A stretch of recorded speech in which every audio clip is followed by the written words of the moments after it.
Hoje a gente pretende abordar este direito aqui, não é? Que está previsto na... Opa, calma que houve alguma falha aqui, técnica. Vamos já resolver. Desculpa. Eu preciso esquentar. Eu já havia testado, poucos minutos. Isso aqui, olha. Desculpa, professor. Vamos resolver isso aqui. Bom, enfim, vai aqui. Mas não está passando nenhum nem outro. Agora. Vê agora. Ah, sim. Pois não. Então, a gente pretende abordar este direito aqui, previsto no artigo 14, parágrafo 3º, a linha D do Pacto Internacional de Direitos Civis e Políticos. Peço desculpa para vocês, porque talvez eu precise ficar de costas, porque é a disposição da sala. Tá? Então, direito de ter assistência jurídica, não é? Designada para ele aqui, enfim. Em qualquer caso, onde os direitos da justiça assim exijam, e sem pagamento para ele, em qualquer caso, se ele não tiver recursos suficientes para pagar por isso. Ele quem? O acusado pela prática de um crime, ok? Seria o sujeito, o titular dessas garantias mínimas previstas no artigo 14, parágrafo 3º. Eu coloquei aqui, primeiro, o texto em inglês, não é? Que é a redação originária, digamos assim, e aqui uma tradução em português, caso alguém tenha dificuldade, o português do Brasil e o português de Portugal. E é curioso porque essa questão de ordem de tradução traz algumas implicações, assim, mas sigamos. Bom, a nossa apresentação está dividida em 4 partes, não é? Como eu havia enviado para vocês. A primeira parte é dedicada à história e a doutrina, ao referir a história desse direito, vai na Bíblia. Por isso daí eu achei interessante trazer esses dois versículos, não é? Muito embora sejam referidos inúmeros, mas me parece que esses dois eles são essenciais, não é? Então, aqui, fala por eles, não é? Assim, antes da gente fazer uma análise propriamente dita, é como se nós tivéssemos aqui dois mandamentos, dois ou mais, não é? Mandamentos, não é? Fala por eles, tem um caráter de representação, eu penso. Não é? Defende, enfim, direitos dos pobres, humildes e pobres, seriam os destinatários dessa defesa, destinatários desse direito. Mas aqui eu não estou necessariamente falando de processo. Não consigo vislumbrar aqui necessariamente um processo criminal, digamos assim, não é? Diferente deste outro versículo, que aqui me parece que a interpretação ela pressupõe a existência de um procedimento, como o próprio versículo refere. E aqui o titular do direito passa a ser um acusado, não é? Provavelmente da prática de um crime, enfim. Então, o que a gente vislumbraria aqui? A representação, como eu falei anteriormente. Aqui, um direito meio que a autodefesa, né? Não só estar presente neste momento em que a pessoa é acusada da prática de um crime, estar presente no processo, mas ter a oportunidade de defender-se. Ok, mas sigamos. Então, a doutrina também refere que o Concílio da Calcedônia, que foi realizado, isso aqui é o ano, tá? 451, é tido como o marco inicial da ciência jurídica na Europa. Não é? Concílio realizado pela Igreja, enfim, e especialmente o cânone terceiro, não é? Ele traz um mandamento que, grosso modo, é o seguinte, diz assim, olha, os clérigos eles não têm que estar envolvidos em questões temporais, questões mundanas, não é? Salvo se for para defender órfãos, viúvas e outras pessoas necessitadas. Isso aqui, que é inaugurado em 451, vai durar no mínimo uns 700 anos, tá? Como a gente vai ver. Porque enfim, como eu falei antes, né? Órfãos, viúvas e aqueles que não possuem recursos, outras pessoas necessitadas. Aqui está em inglês, aqui está em latim, porque todos esses documentos, a redação originária, enfim, como acredito seja do conhecimento dos senhores, é o latim, mas vamos lá. E aí, quando acontece o terceiro concílio de Latrão, em 1179, essa política de defesa de órfãos, viúvas e outras pessoas que não possuem recursos, ela é reafirmada. Não é? Então, vocês podem perceber que entre 451 e 1179 eu tenho aí uma boa quantidade de séculos. E, especialmente o cânone 12 desse concílio, do terceiro concílio de Latrão, é que ele vai dizer, olha, de novo, né, tipo, numa interpretação em sentido contrário, os clérigos, eles devem, digamos assim, tornar-se advogados em questões jurídicas, enfim, perante juízes seculares, né, que, diferente dos juízes eclesiásticos, ou seja, que um juiz leigo, para atuar em nome do necessitado, não é? Em nome do necessitado que não pode se conduzir a si mesmo, digamos assim, nos casos. Beleza. Aqui é o fim dessa política. Não é? É tido como o fim dessa política que durou, como eu falei para vocês, enfim, acho que tem 700 anos aí ou mais. No Quarto Concílio de Latrão, o cânone 42, ele estabelece uma proibição peremptória. Tipo assim, bispo, enfim, clérigo não pode exercer atividade temporal nenhuma. Não tem exceção. Né? Nem se for para defender órfão, viúva, ou outras pessoas necessitadas. E quando a igreja ela faz essa opção de defender essas pessoas, implicitamente a gente tem um assunto amplo, que vai para além da situação jurídica de um acusado de processo criminal. Quando eu falo de órfão, me parece, enfim, digamos assim, quase impossível eu pressupor que eu tenho uma situação de processo criminal. Né? Da mesma maneira, a situação de viúva. Né? Enfim, então, pelo contrário, tem questões cíveis envolvidas. Né? Mas isso é importante, mais à frente vocês vão entender o porquê.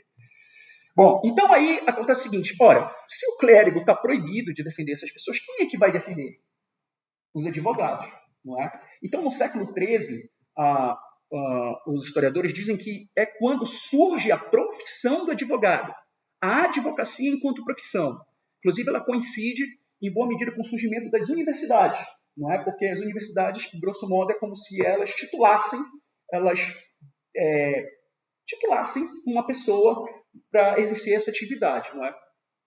E aí eu peguei aqui vou explicar esse esquema que eu fiz. O Tomás de Aquino, acompanhem essa questão cronológica, tá? Porque o Tomás de Aquino, ele tem uma obra em particular que é a Suma Teológica. E nessa obra, especialmente, e assim, vamos lá, deixa eu simplificar aqui. A Suma Teológica, ela foi redigida basicamente a partir de perguntas e respostas. Não é? E essas perguntas elas estão numeradas. Não é? Enfim, o autor numerou. Questão 1, questão 2, questão 3, questão 4. Ele tratou de uma infinidade de assuntos. Não é?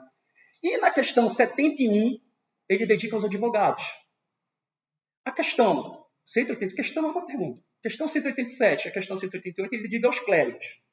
Quando você faz uma comparação do que o autor... Isso é uma interpretação minha, tá?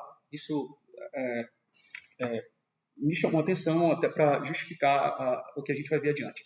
Então, quando você faz uma comparação a essas questões, você percebe o seguinte, que o Tomás de Aquino ele identifica que a defesa realizada pelos advogados não deve ser restrita de órfãos, viúvas e outros necessitados, mas sim de pessoas pobres.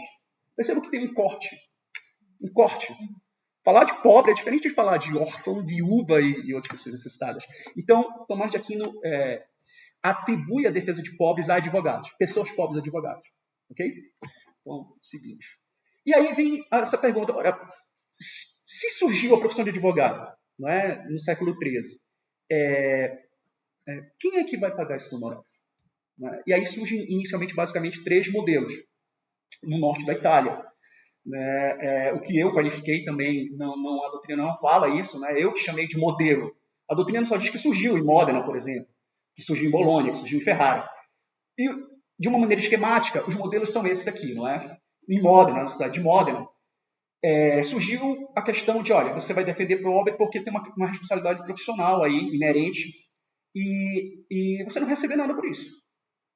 E o fundamento, não é, que eu não desenvolvi muito isso, porque eu também não achei muito coerente, seria uma questão de misericórdia, uma certa compaixão, uma pena, assim, aquela, enfim. Em Bolonha, já surge uma designação de caso a caso, ou seja, essas autoridades civis, diante de determinadas situações, vão designar os advogados para exercer a defesa dessas pessoas pobres e a remuneração vai advir de recursos públicos. Já em Ferrara, esses advogados, eles vão ter na verdade, eles vão ser espécies de advogados públicos, né? Eles vão ser agentes públicos, no sentido estrito, quase que exercendo uma função pública no sentido estrito, talvez muito similar ao que a gente poderia qualificar hoje como um cargo público, não é? E também a remuneração deles adquiria de recursos públicos. Mas sigamos. Aqui, já na segunda parte, a gente vai cuidar dos trabalhos preparatórios do Pacto Internacional de Direitos Civis e Políticos atinente a esse assunto. E talvez é uma das partes mais interessantes. Eu tive que resumir muito, viu, professor? Essa segunda parte, porque são dezenas de documentos, enfim, que ainda não concluí a análise, e eu fiz algumas seleções do que a gente pode conversar aqui. Então, só para rememorar,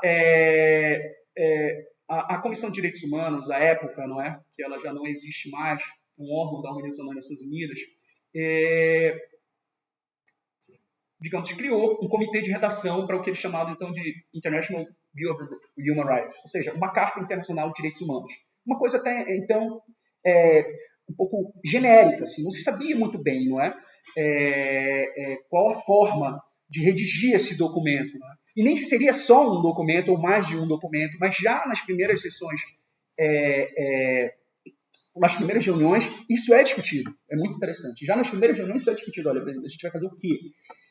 Enfim, isso até foi dito aqui em sala de aula pelo professor. Em um dado momento eles cogitam de fazer um manifesto, uma convenção e um manifesto, e esse manifesto ele, depois se tornaria na Declaração de Direitos Humanos.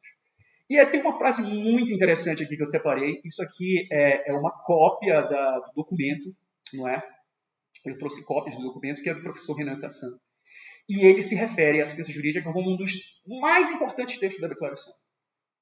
Palavras dele, um dos mais importantes textos da Declaração. Não é? Está aqui o documento, enfim, para quem quiser tomar nota e checar. E ele diz, tanto em nível nacional, quanto em nível internacional. No nível nacional, significa que todo cidadão tem o direito de acessar a justiça. No nível internacional, significa que isso tende a melhorar a posição de estrangeiros a esse respeito. Ok? Muito pouco disso foi alcançado. A gente vai ver. Mas vamos lá. Ok, aqui já é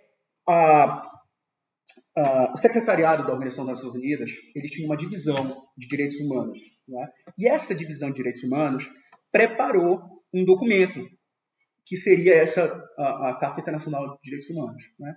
Então, o primeiro documento preparado para atender essa pretensão trazia esse artigo 27 aqui, que, grosso modo, diria o seguinte, olha, todo mundo tem o direito a se consultar e a ser representado por um advogado. Então, eu sou advogado. Tá? Então, eu tenho o direito aqui de orientação jurídica, right? E eu tenho um direito de representação aqui.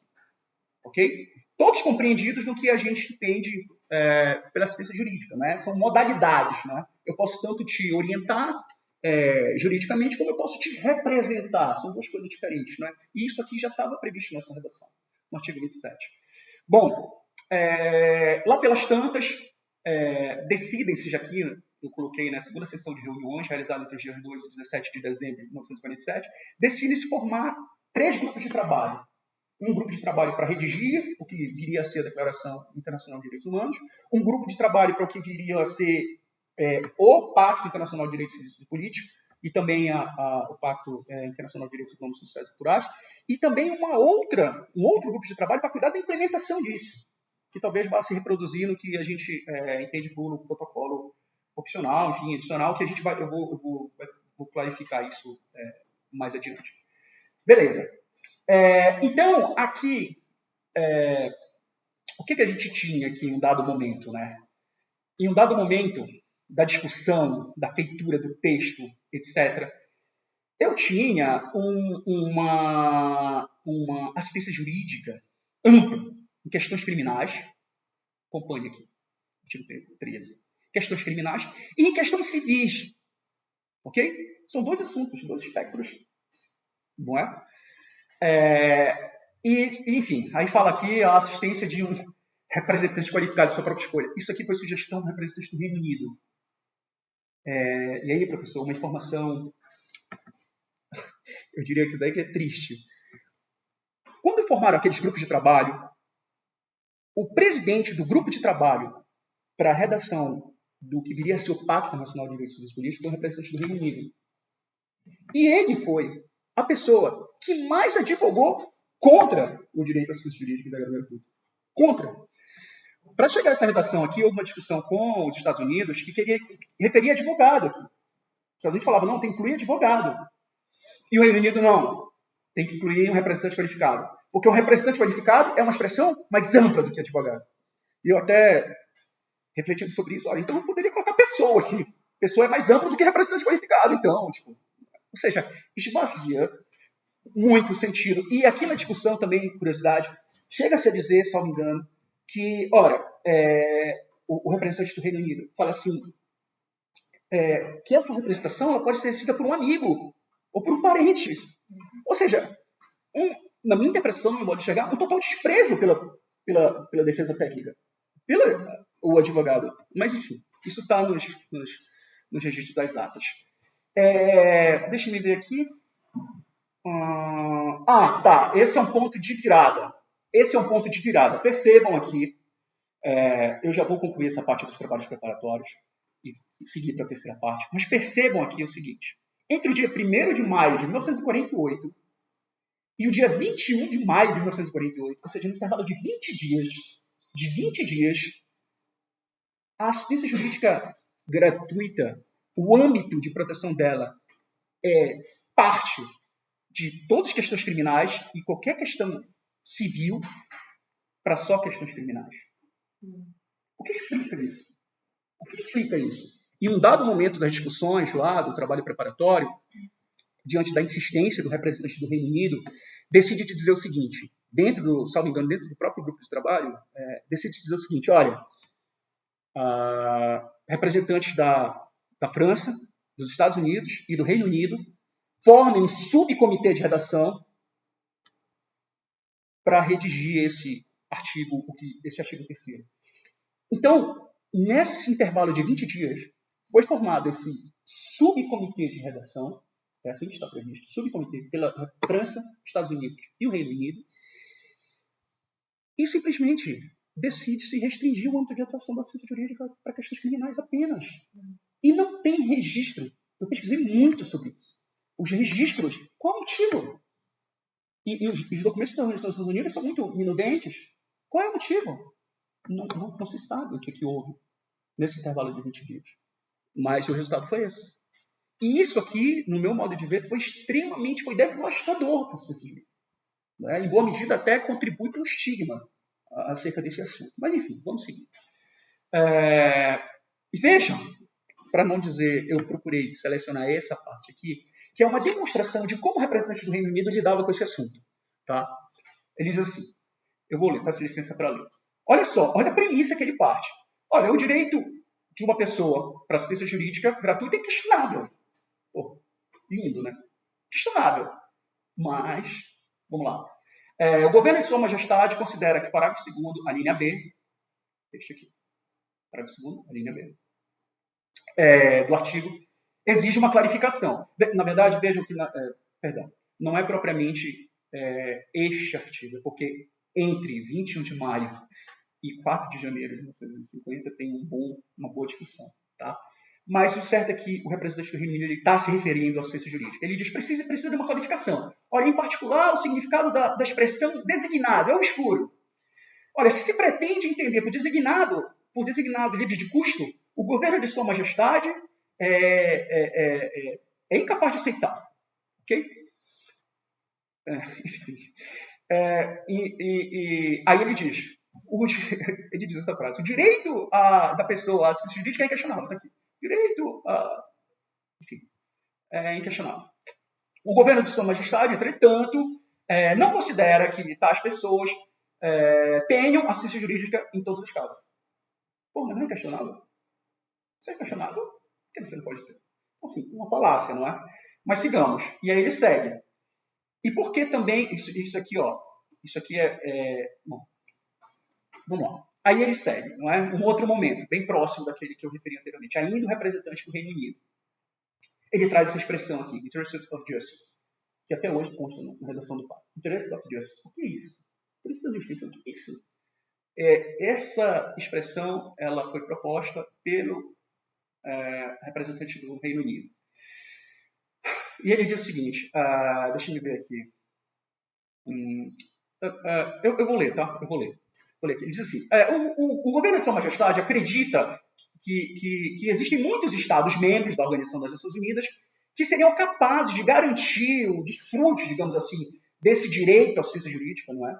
Gratuita, sem isso aqui é interessante, a qualificação dos cidadãos, é tipo assim, é como se houvesse, não é nem, enfim, é uma espécie de classificação das pessoas que seriam, digamos, titulares daquele direito, porque não poderia ser restrito, lembrem disso, segundo o representante do Reino Unido, não poderia ser restrito. E aí ele segue, não é?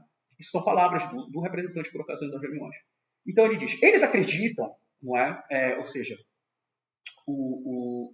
que o Reino Unido tem um sistema de assistência jurídica tão abrangente na finalidade de fornecer, não é? Ele quer dizer o seguinte, que se criou à época, né? Se tinha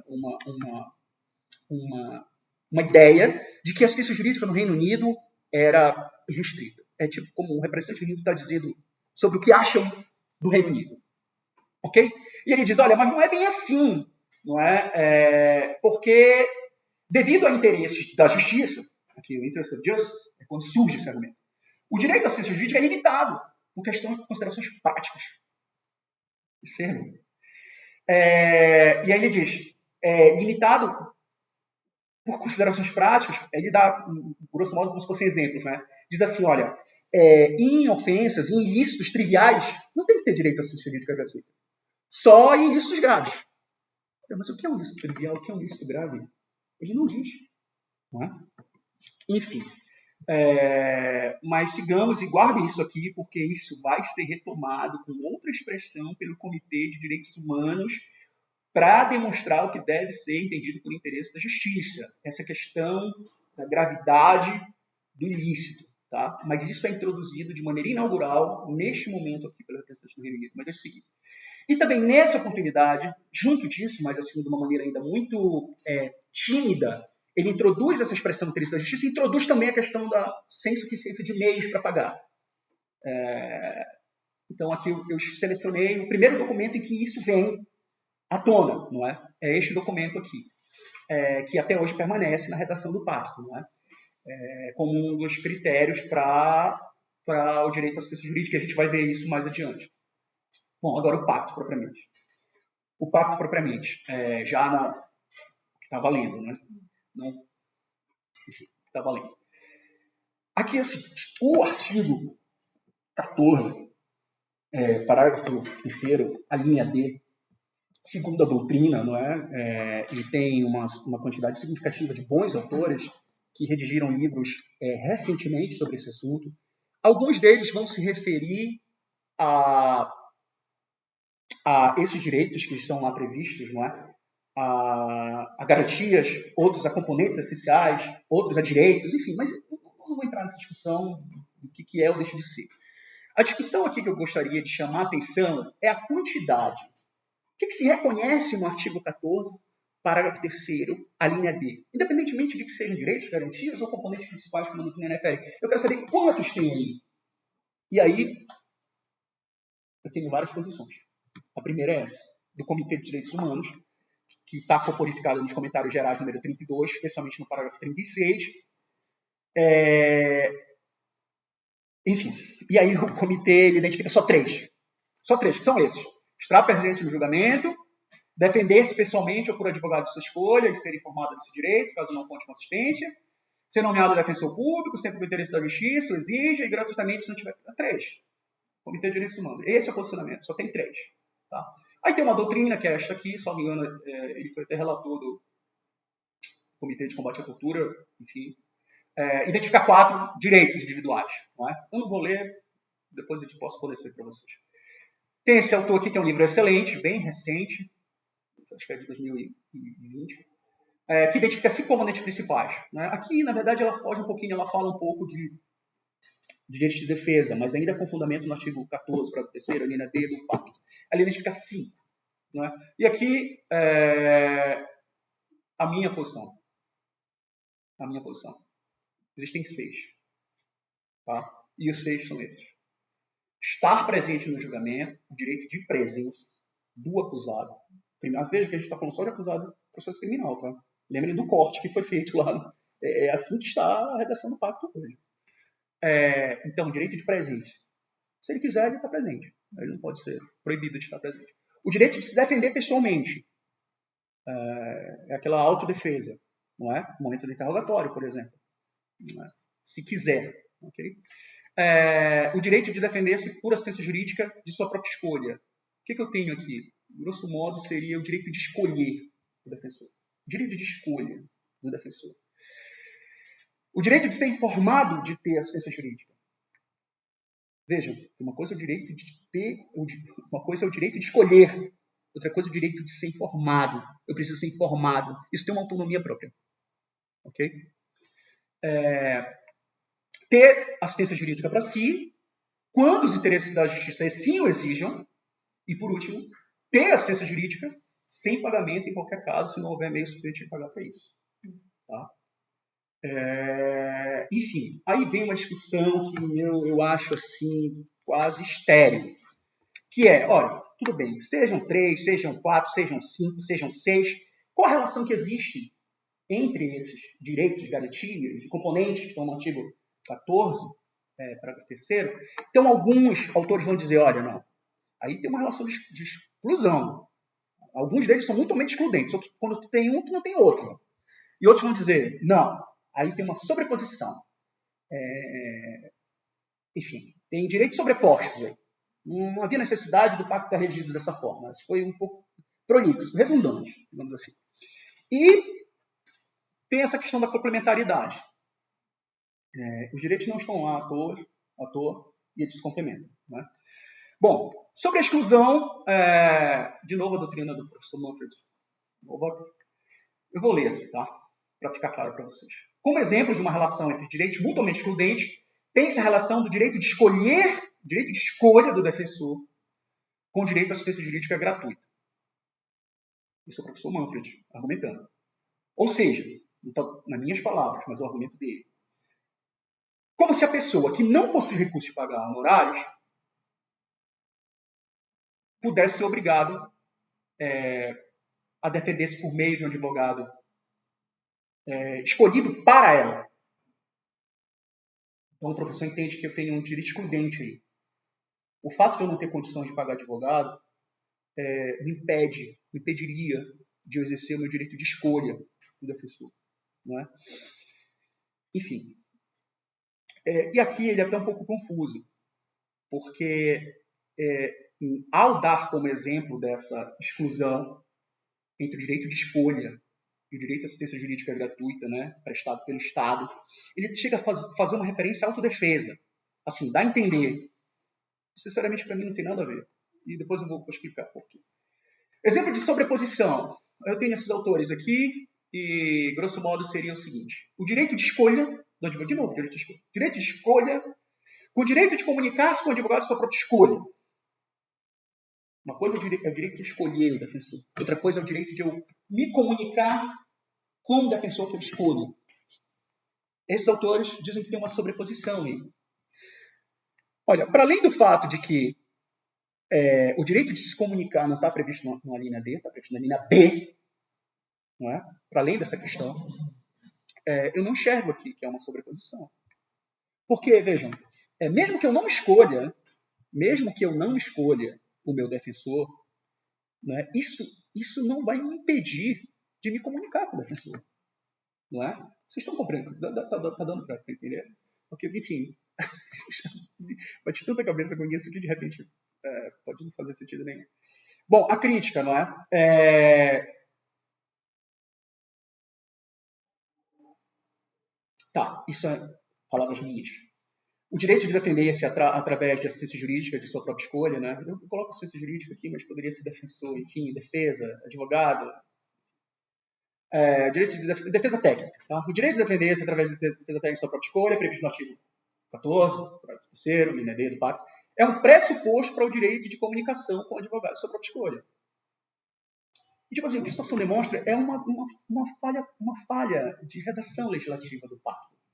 Não é? Porque no momento que o pacto prevê o direito de comunicação entre pessoa, acusado, arguído, não é? Aqui em Portugal fala-se arguído, E a defesa, essa defesa técnica, não é? Quando o pacto prevê esse direito de comunicação, ele usa a expressão da escolha. Então, isso é um problema de técnica legislativa. De confundir as coisas, na verdade. Porque a gente volta naquele exemplo que eu falei anteriormente. O fato de ter sido escolhido um defensor para mim não exclui o meu direito de me comunicar com o meu defensor. Enfim, são duas coisas distintas. E aqui a minha posição. A minha posição é que são 6, não é? A minha posição são 6, não são 3, não são 4, são 6. Eles são complementares. A despeito de alguma falha de ordem legislativa, eles são complementares. E aí eu digo o seguinte, olha, o direito de defender-se pessoalmente, ou seja, essa autodefesa, né? E o direito de escolher o seu próprio defensor, essa defesa técnica privada, que é difícil expressão minha, ou a assistência jurídica gratuita, essa defesa técnica pública, também são direitos complementares. É tudo complementar. Não vejo, grosso modo, sobreposição. Em regra, uma sobreposição ou uma exclusão, enfim, em regra não enxergo isso. E aqui o que a gente já falou, né? O direito de escolher o defensor e o direito de comunicar-se com o advogado, e o direito de comunicar-se com o advogado de sua própria escolha, são igualmente direitos complementares. O direito de escolher o advogado e a assistência jurídica gratuita, para quem não possui meio de pagar os honorários do advogado, também são direitos complementares. E aqui eu faço uma pergunta porque ainda está em construção. Complementares, mas eles são sucessivos? Enfim, isso está em construção, não é? Sucessivos, ou seja, o Estado só vai designar um advogado que seja para o acusado se o acusado não tiver condições de pagar os honorários de um advogado. Se ele não tiver condições, é nesse contexto, ou seja, é sucessivo, não é excludente. Não é? Enfim, mas sigamos. Aqui é uma outra discussão interessante, deixa eu ver aqui. Interesse da justiça ou insuficiência de recursos? Interesse da justiça e insuficiência de recursos? Vejam que essas são as duas situações previstas no pacto que permitem a assistência jurídica gratuita. Interesse da justiça e a insuficiência de recursos. Aí, de novo, isso é independente? O interesse da justiça é independente da insuficiência de recursos? Ou eu tenho que ter uma acumulação? Certo? Tem que estar acumulado os dois pressupostos para que a assistência jurídica exista. Okay? Enfim, e aqui a doutrina vai dizer o seguinte, ora,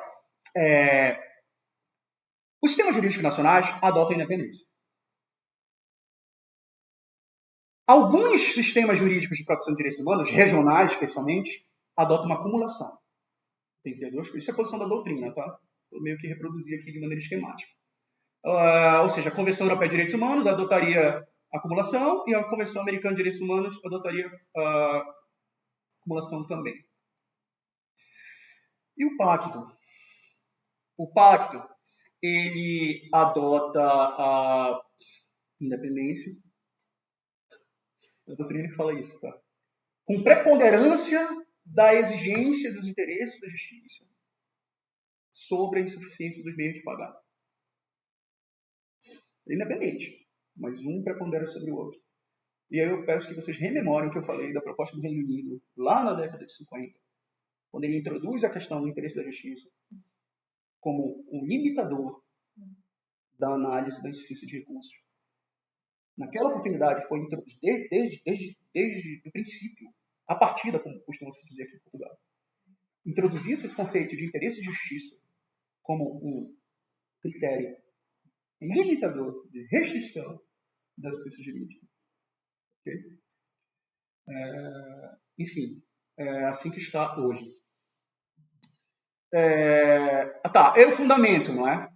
Ora, ok, mas você está falando que interesse da justiça prepondera sobre a assistência de meios. Qual é o fundamento? A Organização das Nações Unidas, em 2012, por meio dessa resolução aqui, ela aprovou o que se chama, numa tradução português, dos princípios e diretrizes sobre acesso à assistência jurídica no sistema de justiça criminal da Organização das Nações Unidas. Como o próprio nome sugere, é um documento onde estão previstos princípios e diretrizes sobre o assunto que a gente está falando aqui. Tá? E é lá, particularmente no princípio terceiro, parágrafo 21, que se poderia vislumbrar essa preponderância do interesse da justiça sobre a insuficiência de meios de pagar honorários para determinar se uma pessoa tem direito ou não à assistência jurídica gratuita. Vou pedir licença para ler aqui numa interpretação livre. A assistência jurídica também deve ser fornecida independentemente dos recursos das pessoas, se os interesses da justiça assim exigirem. Por exemplo, dada a urgência ou complexidade do caso, ou severidade da penalidade em potencial. Isso aqui é interessante, a gente vai voltar já nisso aqui. Um outro fundamento, já nessa diretriz aqui, número 1, parágrafo 41, a linha C. Grosso modo, diz o seguinte, que as pessoas que estão numa delegacia de polícia, em centro de detenção, ou nos próprios tribunais, propriamente dito, devem ter, grosso modo, assim, fornecido imediatamente a assistência jurídica nesse momento preliminar. Grosso modo, não tem processo aqui. E percebe que já é o salto, né? Já adiantei um assunto aqui. Eu já saí aqui da questão do acusado, que é o que está na literalidade do pacto. Certo? Depois eu vou tentar explicar o porquê. Ou seja, eu ampliei o momento em que essa assistência jurídica pode ser prestada. Na fase preliminar. Grosso modo, eu não estou diante do processo no sentido de 30 ali. Né?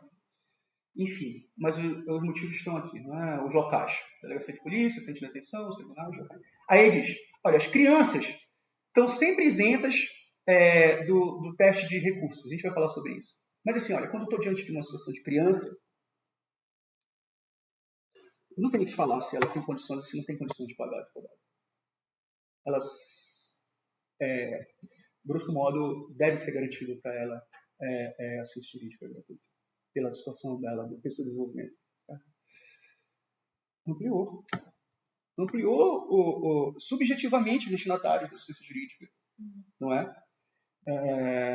Até então eram acusados de processo criminal. Eu estou falando aqui de situações de procedimentos, eu estou falando aqui de criança. Mais à frente eu vou desenvolver esse assunto, porque, grosso modo, como eu falei, esses princípios e diretrizes foram aprovados por uma resolução, né? Não é um tratado, mas poderia conceber como uma interpretação autêntica. Isso é minha opinião. Ok, agora vamos lá. Como é que eu determino essa espécie de recursos? É por meio desses domínios testes, ou seja, o teste dos recursos, né? O teste dos meios, digamos assim.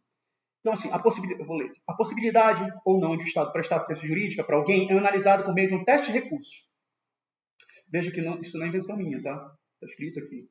Teste de recursos. Não fui eu que criei essa expressão. Tá? Está lá no princípio de diretrizes. Então, é determinada por meio de um teste de recursos, tendo como parâmetro a renda familiar da pessoa interessada em obter assistência jurídica gratuita. Então, a renda familiar. Ok? Isso aqui tem uma série de implicações. Eu não vou desenvolver aqui, não é a ideia. Mas o fundamento está na diretriz número 1, parágrafo 41, a linha F dos princípios e diretrizes. É o mesmo parágrafo, esse mesmo parágrafo aqui, ó, só muda a linha. É a mesma diretriz, é o mesmo parágrafo, só muda a linha. Mesma diretriz, mesmo parágrafo, só muda a linha. É o fundamento disso que eu acabei de ler, disso aqui que eu acabei de ler, que o teste de recurso tem que ser determinado pela renda familiar da pessoa. Enfim, está aqui a redação original, tá? É isso que eu falei. Eu vou seguir. Tá. Agora a gente entra nos interesses da justiça. O que é interesse da justiça? O que é interesse da justiça? Essa que é a pergunta. Aquilo que foi introduzido pelo representante do Reino Unido, o que é isso? Né? E aí vem se dando respostas a essas questões e veja, a despeito é uma observação que eu reputo essencial. A despeito dos princípios e diretrizes, né, terem sido aprovados por meio de uma resolução da Organização das Nações Unidas, portanto, tratados não são, no meu entendimento, podem ser vistos como uma interpretação autêntica. Muitas das disposições que estão lá contidas, elas se originam de opiniões do Comitê de Direitos Humanos. Ok? A partir da análise de casos individuais do Comitê de Direitos Humanos, não estou dizendo que são todas, mas muitas delas se originam a partir disso. Então, enfim, isso eu acredito que confira um grau de legitimidade, ou no mínimo um poder, não de vinculatividade, mas no mínimo eficácia persuasiva, como a gente diz, assim, muito intensa.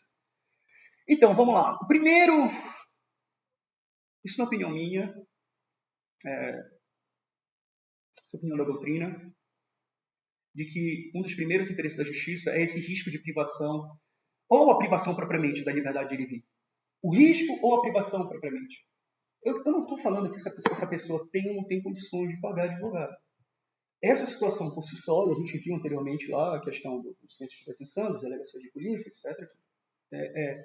Isso autorizaria uma intervenção de um defensor, um advogado, enfim, fornecido pelo Estado. Ok? O fundamento é este, princípio 3º, parágrafo 20 dos princípios diretrizes. Eu vou referir muito agora aos princípios diretrizes ao cuidar desse assunto, tá?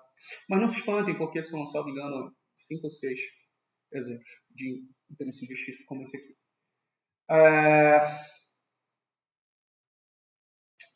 Bom, enfim, é o que eu falei aqui, não é? A situação. Enfim, eu reproduzi, eu estou referindo aqui, e aqui eu estou reproduzindo, tá? A redação. Vou adiantar. Um outro exemplo, a gravidade da ofensa. Lembrem que quando o Reino Unido propôs a inclusão desses direitos da justiça, ele fez aquela distinção. Ofensas triviais, ofensas graves. O Comitê de Direitos Humanos, grosso modo, encampou isso. Isso que foi sugerido lá nos trabalhos preparatórios.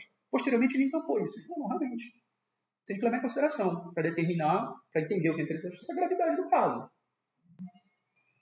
Enfim, na minha opinião, deixa eu ver se tem a minha posição aqui. Eu vou já dar a minha opinião. Mas vamos lá. É o seguinte, aqui eu faço uma pergunta para facilitar a compreensão do que é essa gravidade da ofensa. Né? Qual seria o critério ou parâmetro objetivo para distinguir a gravidade da ofensa de uma ofensa sem gravidade? Gravidade da ofensa é a expressão utilizada pelo comitê, pelo princípio de diretrizes. E ofensa sem gravidade? Como é que eu vou distinguir isso? A pena prevista. A pena prevista para, enfim, prevenir, reprimir ou retribuir a conduta. Né? Bom, o fundamento está nos comentários gerais 32 do Comitê de Direitos Humanos. E eu também aqui, as observações que eu fiz acerca dos princípios e diretrizes também valem para os comentários gerais número 32, porque a despeito de serem um soft law, eles corporificam posicionamentos do Comitê de Direitos Humanos. Esse é um exemplo. O Comitê de Direitos Humanos, especialmente na década de 80 e 90, se deparou com várias situações de comunicações atribuídas à Jamaica e a outros estados da América Central, que aplicavam a pena de morte. Não é? E aí o comitê falou, olha, nessa situação eu tenho um risco à vida, não é? Essa assistência jurídica ela tem que ser garantida em todas as fases desse procedimento. Em todas as fases. Vejam, que eu já, de novo, já falei isso e falo novamente. Eu já não estou mais falando de acusados em processo criminal. Porque em todas as fases do procedimento, aquela fase inicial, grosso modo, não é um processo. Não é? Em muitos países, grosso modo, não é um processo. E ele usa essa expressão aqui, que é axiomático. Nessas situações de risco de morte, é axiomático.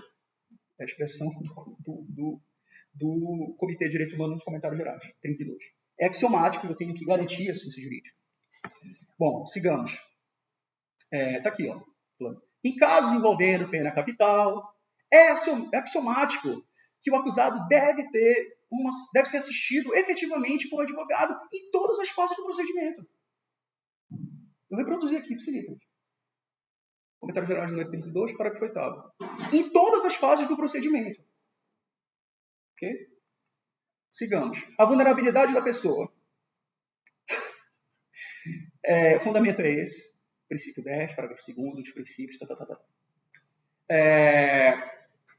Vamos lá, eu vou pedir licença para ler, porque isso é muito importante, mas também tem uma crítica nossa. que diz o princípio 10, parágrafo 32 do princípio de diretrizes das Nações Unidas? Olha, especiais medidas devem ser levadas, enfim, para garantir um significativo assistência jurídica, acesso à assistência jurídica para mulheres, crianças. É um rol, tá? É um rol. Mulheres, crianças, grupos com especial necessidades, incluindo, mas não limitado a idosos, minorias, pessoas com deficiência, pessoas com doença mental, pessoas portadoras do vírus HIV e outras sérias doenças contagiosas, usuários de droga, populações indígenas, aborígenes, apátridas, que buscam asilo, pessoas que buscam asilo, cidadãos estrangeiros, migrantes, trabalhadores migrantes, refugiados, pessoas deslocadas internamente. Tais medidas devem ser, enfim, endereçadas para esses grupos. Aqui fala até da questão do gênero. A pergunta que eu faço para você é o seguinte: o que isso tem a ver com o sistema de justiça criminal? Tá, eu já concluí, tá bom. Só para adiantar aqui, ó. Enfim, eu vou já concluir.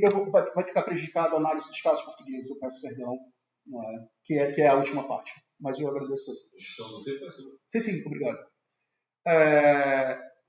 Enfim, aqui eu estava aqui, não é? A crítica, tá? A crítica, minha posição. Olha, esse conceito de vulnerabilidade da pessoa para determinar o interesse da justiça, ele parece uma utilidade reduzida. Por quê? Para não dizer questionado. É útil porque serve como critério para a prestação de assistência jurídica para pessoas vulneráveis. Nesse sentido é útil. Mas é questionável porque pressupõe que, para que seja prestada essa assistência jurídica, essas pessoas sejam acusadas pela prática de um crime. Porque é somente com essa finalidade que a assistência jurídica gratuita poderia ser prestada segundo o disposto no artigo 14, parágrafo 3º do Pacto. Fato ao respeito do qual se tem muitíssimos reservas. Enfim. Mas sigamos. Esses aqui realmente eu já ia deixar pendente para vocês, não deu tempo, depois eu explico, de cuidar da chance razoável de sucesso no recurso e a complexidade do caso. Mas, enfim, grosso modo, são essas 5 hipóteses aqui pelas quais se identifica o que se significaria como interesse da justiça. Tá? Minha posição. Deixa eu só mostrar para vocês onde acaba. Acaba aqui, tá? Então eu tenho mais 3 slides, eu vou correr dentro do tempo que o professor já me informou. A minha posição é o seguinte, e essa é uma posição preliminar, tá? Eu tenho que ter o interesse da justiça, ou melhor, entre o interesse da justiça e a suficiência de recursos, eu tenho uma relação independente.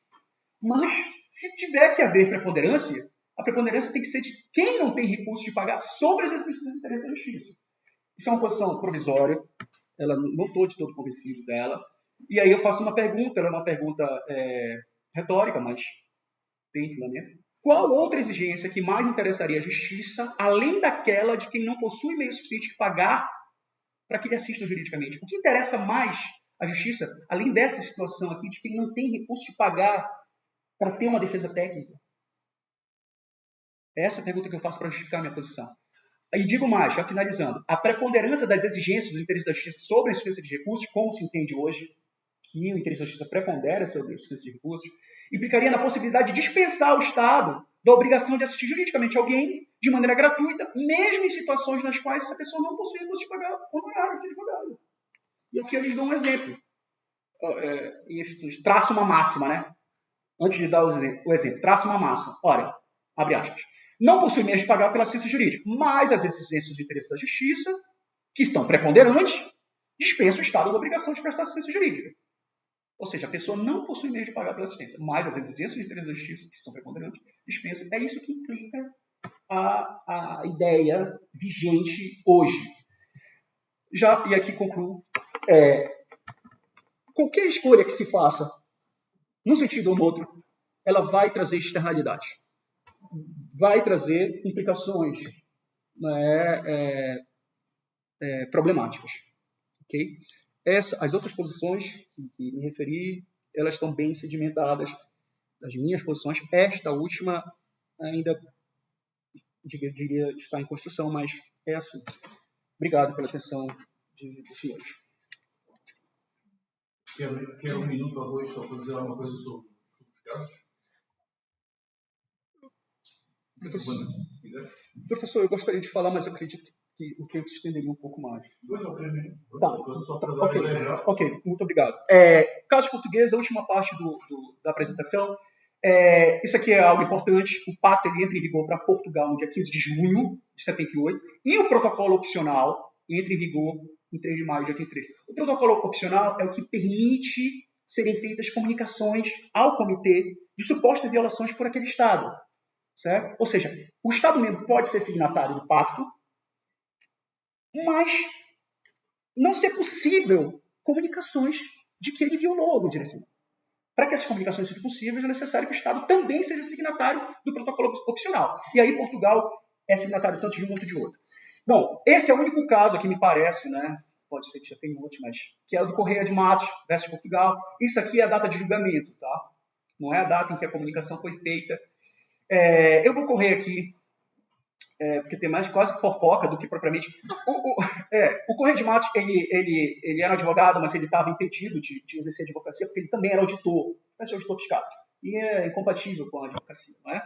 Então ele foi acusado de um crime de injúria. Cara, assim, não, tem pouco tempo. Ele foi acusado de um crime de injúria no Tribunal de Ponte Lima, cuja vítima seria um juiz. Olha as particularidades disso, Enfim, aí o que acontece? Foi designado um advogado para ele. Ele chegou até o Tribunal Constitucional falando, não, eu quero me defender pessoalmente, não quero que se designe advogado para mim, eu quero me defender, blá, blá, blá, blá. E aqui é assim. Aí ele vai no Tribunal Europeu de Direitos Humanos com esse argumento. Olha, Portugal violou no Tribunal Europeu. Primeiro, olha, Portugal violou porque não permitiu que eu me defendesse pessoalmente. Nomeou um advogado para mim. E aí ele foi condenado a 170 dias de multa, à época, equivalente a 600 mil escudos, por ofensa a esse juiz. Okay? E aí ele vai ao Tribunal Europeu. Só que o Tribunal Europeu decide o seguinte, ele fala, olha, eu não vejo violação nenhuma aí. Okay? Por que o Tribunal... Não, eu não vejo violação nenhuma. E aí, depois ele vai ao comitê.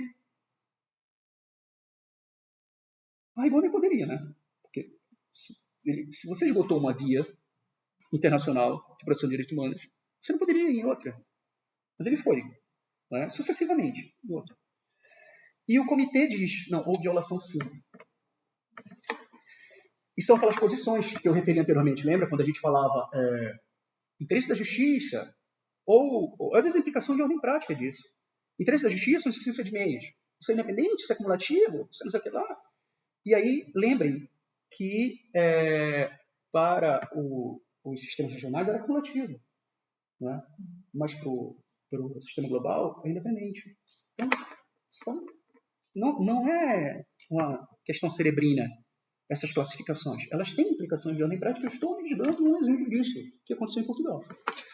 Enfim, e aí vamos lá. Essa é a decisão, são 3 parágrafos essenciais, que eu vou reproduzir aqui, em que o comitê decide esse caso. São os fundamentos, não é? Eu destaquei aqui. Isso são palavras do comitê, no parágrafo 7.3. Olha, os 2 tipos de defesa não são mutuamente excludentes. Palavras do comitê. Que 2 tipos de defesa são esses? Autodefesa e defesa técnica. Não é excludente. É o que então? É complementar. É a minha posição.